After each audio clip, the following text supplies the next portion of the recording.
Sinimulan na sa Baguio City noong Sabado, February 3 ang pagdiriwang ng Panagbanga Festival 2024. Ang ilang turista, gaya ng pamilya ni Aling Yoli na mula pa Cabanatuan, Nueva Ecija, hindi pinalampas na mapanood ang opening parade. Mga pumapasok mga bata, ito ang libre namin, siyempre sa Lunes, sa Lana. Balik ulit sa back to work.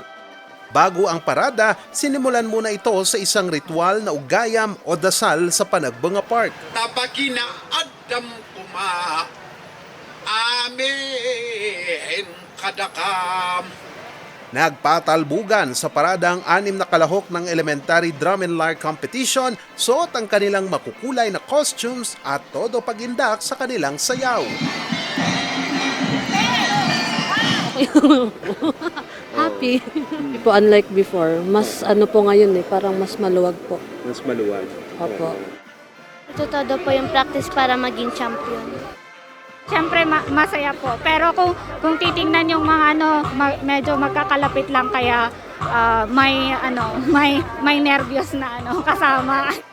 Sa unang pagkakataon, itinaon ng Baguio Flower Festival Foundation Incorporated o BFFFI ang parada sa weekend para maibsan ang mabigat na daloy ng trapiko. Sakto rin daw kasi ito sa dagsa ng mga turista tuwing weekend. First time ito na may talagang tao sa Session Road. In the past when we do the opening day parade, it was just really about the community, about the people of Baguio City.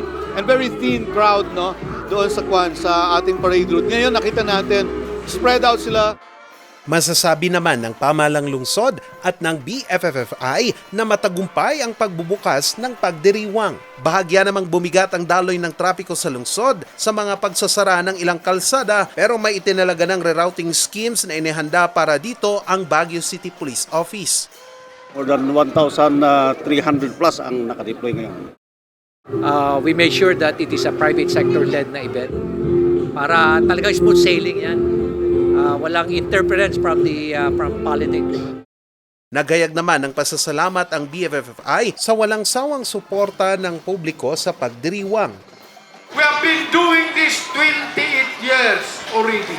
And if we ask the question why we are able to last this long is because of the teamwork and cooperation of all of us, like what you have shown today.